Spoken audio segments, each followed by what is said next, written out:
ontem do Presidente da República e de antigos chefes de Estado, incluindo Mário Soares e Jorge Sampaio, para que haja um governo de coligação depois das eleições de 6 de junho?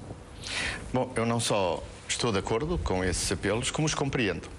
Eles vêm de pessoas bem intencionadas e preocupadas com o futuro do nosso país. Na política e na vida há sempre tempo para tudo. Tempo para a disenção, tempo para as escolhas, tempo também para as disputas, mas tempo também para a unidade. E acho que hoje, mais do que nunca, é visível que o nosso país precisa que os partidos políticos preservem as relações entre si com vista a definirem áreas de consenso. Acha, portanto, possível um entendimento entre si e Passos Coelho? Eu acho possível e desejável um entendimento entre o PS, o PSD e outros partidos que se disponham a cooperar para que se definam áreas que possam servir de referência para que o país possa enfrentar os seus problemas.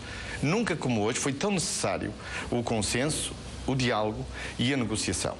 E é preciso que todos entendam que o diálogo e a negociação não é um sinal de fraqueza, pelo contrário, é um sinal de grandeza, porque a democracia é também o reino do compromisso. A democracia faz-se de vários e plurais partidos políticos, faz-se de diferentes pontos de vista, isso é a riqueza da democracia, mas é preciso saber que no momento em que o país precisa de entendimento entre os partidos políticos o possam fazer. Estou a notar nas tuas palavras uma atitude de humildade, um pouco diferente, com o tom, por vezes, crispado e de algum ressentimento, com que tem caracterizado as suas intervenções públicas nos últimos tempos, no que diz respeito à relação com o principal partido da oposição. Isto tem apenas de entendimento da democracia. E se se refere àquilo que foi dito ontem pelo Presidente do PSD, eu lamento dizer, mas não posso estar de acordo.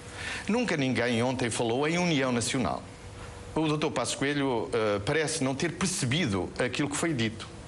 Ninguém falou na União Nacional, porque a União Nacional foi fruto de uma ditadura, era um partido único. Do que se falou foi de unidade com vista a preservar um espaço de consenso, um espaço de entendimento que permita ao país enfrentar as dificuldades que tem pela frente. E eu julgo que isso é da maior importância neste momento. E a minha disponibilidade à frente do Partido Socialista nestas eleições é de poder contribuir para isso, porque acho que o país precisa disso. E repara, não é a primeira vez que eu estou a dizer. Estou a dizê-lo desde setembro de 2009, a altura em que ganhei as eleições. Portanto, está disposto a ultrapassar as divergências políticas e os ressentimentos pessoais que possam existir com a oposição? É muito importante que um político ponha de lado as questões pessoais. Isso é da maior importância. E que se concentre naquilo que é a sua tarefa para servir o seu país. E servir Portugal neste momento exige que os partidos tenham áreas de entendimento. Como já exigia antes. Desde setembro de 2009, que eu propus aos partidos formas de entendimento, ou formas de entendimento parlamentar, ou coligações. Infelizmente não foi possível fazer isso, os portugueses conhecem essa história. Mas agora, mais do que nunca, o país precisa deles. E lamento muito que o Dr. Passos Coelho não tenha entendido isso assim.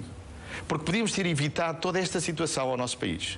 Podíamos ter evitado que o país passasse pelo que está a passar se tivéssemos negociado quando apresentámos o PEC.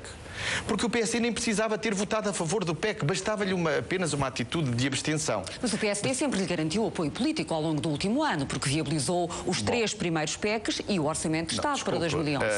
Quanto a esses 3 primeiros PECs, é preciso fazer uma revisão da história, porque não foram 3 PECs. Nós apresentámos o primeiro PEC, que foi apoiado não pelo Dr. Passos Coelho, mas pela anterior direção. Depois o segundo PEC, é verdade que fizemos um acordo com o PSD, e é verdade também que conseguimos, no limite, um acordo para o Orçamento de Estado. Mas já com muitas dificuldades. A verdade é que nunca deixou de haver, infelizmente, uma atitude de permanente guerrilha política ao governo que muito contaminou a situação política e muito prejudicou a imagem internacional do nosso país. O Sr. Primeiro-Ministro não reconhece que, por exemplo, declarações como aquela que foi feita ontem por José Lelo no Facebook, dizendo que o Presidente é foleiro e depois procurando corrigir estas declarações, são afirmações que, de certa forma, contaminam o debate político em Portugal? Eu nunca utilizo essas expressões e terá que fazer essa pergunta ao deputado José Lelo, que é responsável por elas, e naturalmente lhe dará a resposta que acha que, e as razões que deve, que estão na base dessa declaração. O que digo é o seguinte: também o clima para o entendimento político se constrói mesmo num período eleitoral. É possível debater as propostas políticas, é preciso debater as diferentes propostas políticas, mas é preciso também ter respeito mútuo, ter consideração recíproca. E vou-lhe dar um exemplo em que essa consideração e respeito é necessário. Por exemplo, no último mês o PSD tem feito uma campanha baseado na ideia de que só haverá entendimento do PSD e do seu líder com o PS se o Partido Socialista mudasse de líder político. Ora bem, isso é a primeira vez que acontece na nossa democracia. Isso é um comportamento absolutamente inusitado. Nos últimos 35 anos ou 37 anos da nossa democracia, nunca nenhum partido definiu condições para o entendimento com o outro baseado na mudança de liderança do outro partido. Nós temos um princípio na democracia que é este: cada partido elege o seu líder. E eu acho que esse é um bom princípio com o qual convivemos bem ao longo destas décadas e acho que devemos continuar assim.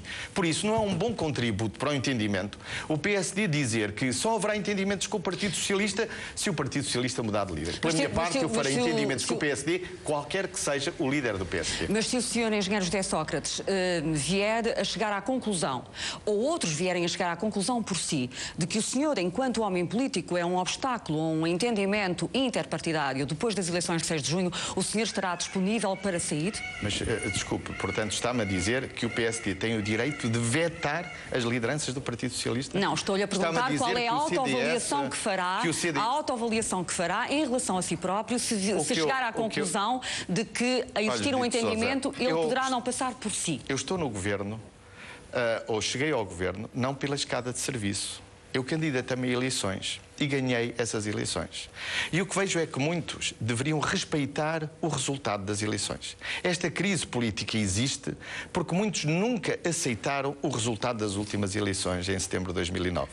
Mas lamento muito dizer-lhe, eu não posso aceitar, nem para mim pessoalmente, nem para o meu partido, que sejam os outros líderes políticos a dizer quem deve ou quem não deve ser o líder do Partido Socialista. Olha, eu nem sei como classificar esta atitude. Esta atitude não tem nada de democrático. Esta atitude é apenas uma atitude de mau gosto.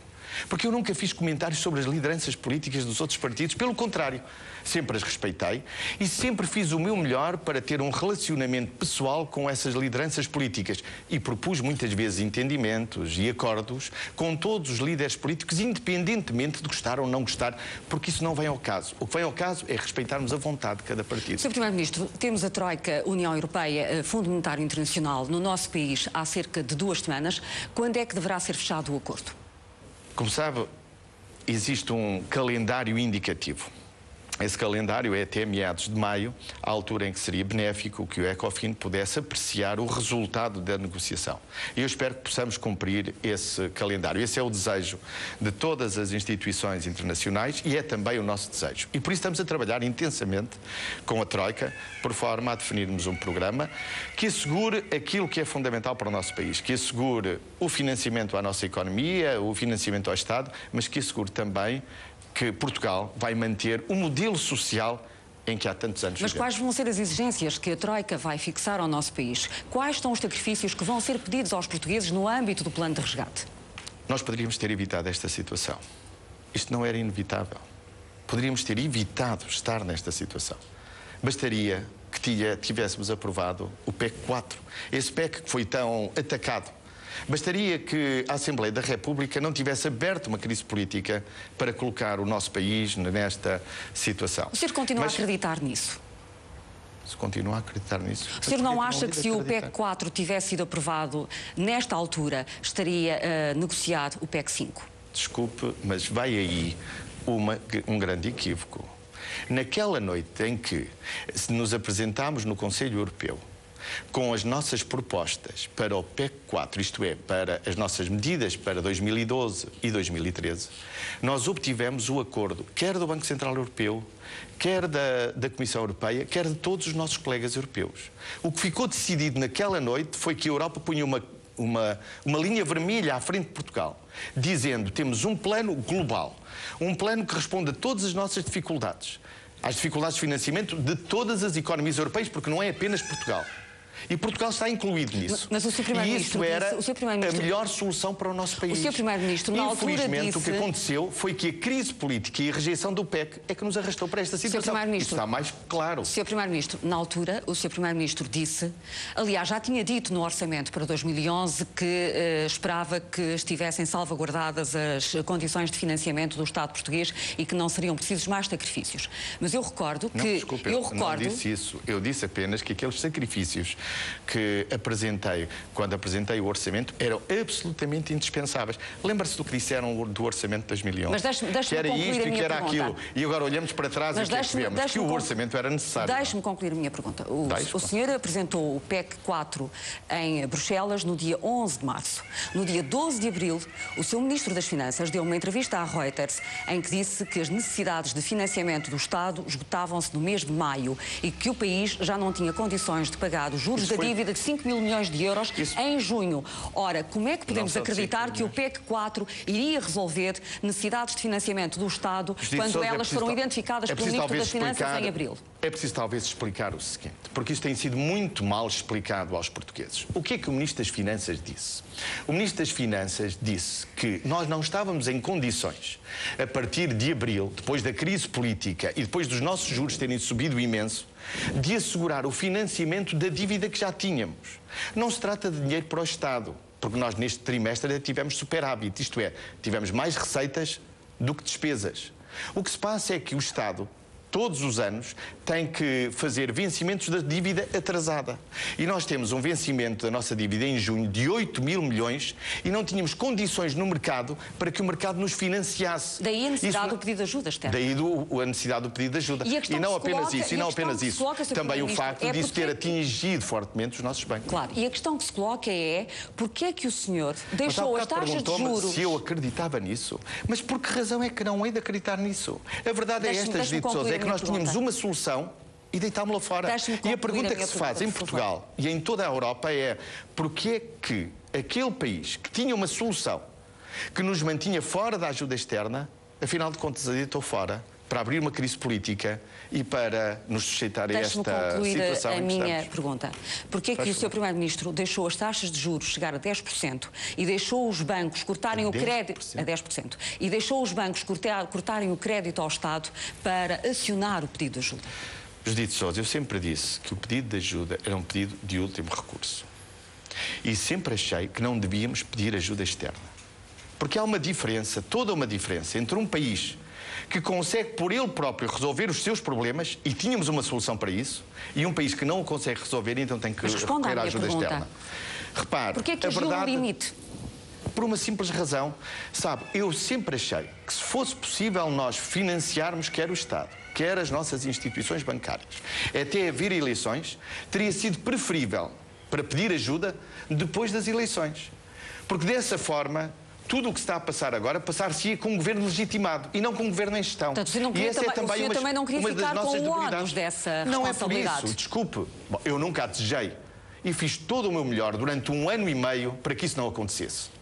Infelizmente, outros quase apelavam a que isso acontecesse. E eu sempre lutei para que isso não acontecesse. E dei o meu melhor para que isso não acontecesse. O Ministro das Finanças estava consigo. O Ministro das Finanças estava consigo nessa sua estratégia de deixar para depois das eleições? Não é deixar para depois das eleições. Repare, desde que foi aberta a crise política, tornou-se quase inevitável que mais tarde ou mais cedo Portugal teria que pedir ajuda externa. Mas eu sempre achei que se fosse necessário pedir ajuda externa, então deveria ser um governo absolutamente legitimado, resultante de eleições, que devia negociar esse programa. Porque o que nós estamos a negociar é um programa para os próximos anos. Mesmo com os banqueiros a dizerem ao Estado e ao Governador do Banco de Portugal que a situação era insustentável. Mas essa foi uma das razões que me levou a antecipar aquilo que eu gostaria que tivesse acontecido mais tarde. Se alguma coisa aconteceu neste período, foi que aconteceu muito mais rápido do que eu estava à espera. Porque, repare, eu sempre disse, durante aqueles 15 dias em que apresentámos o PEC e o momento em que ele foi chumbado na Assembleia da República, de forma completamente irresponsável,